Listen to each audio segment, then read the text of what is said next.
you feel you don't want to burden the people that are close to you with all these deep fears, but you know that they're there for you.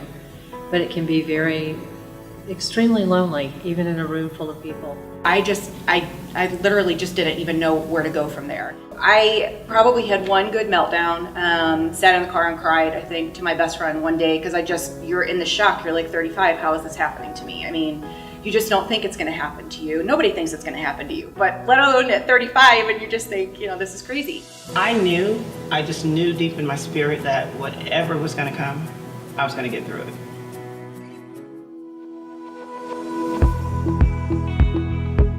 And what we do at CanCare is let people know that you can survive and beat the disease. That gives them hope and lets them see that although it is a tragic diagnosis, for most people you will get through it. It takes a few steps to get there, but having the CanCare volunteers lets them know that there is a next step. CanCare during my most difficult time gave me someone to reach out to so I didn't feel alone, and a safe place to share feelings I couldn't share with my family. I couldn't let my 17-year-olds see how terrified I was at moments. People generally hear the C word and it's dread, right?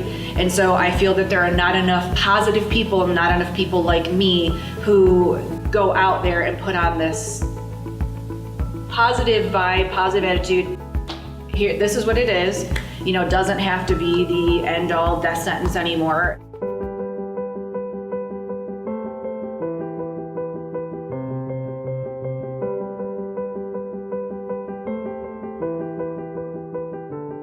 We are working very hard to be there as one-on-one matches and support to folks, but we're also working really hard with our partner hospitals and our treatment centers to be able to be there right at that moment, right when someone needs that support that much more. One important thing is that for me, when I volunteer, that CanCare and Memorial Hermann are speed to lead. Usually immediately they have just been diagnosed, and CanCare will email me, call me, and let me know immediately that they have just been diagnosed, that they are scared, they are nervous, they are anything, so that I am getting that information and then I am getting to them immediately so that I can hopefully start the journey and the healing and the hope in all of this immediately, and that they are not out there wondering and worrying and being scared on their own.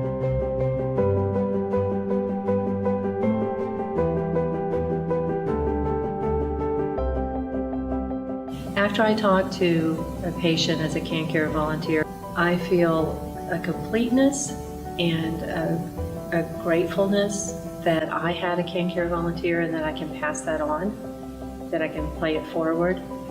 And my favorite was very recently, she had just found out, and it's going to be a tough journey.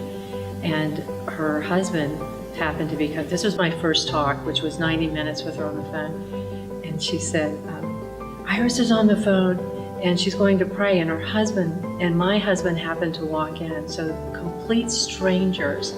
And the four of us are praying on the phone together for this woman's journey. So that's a God thing.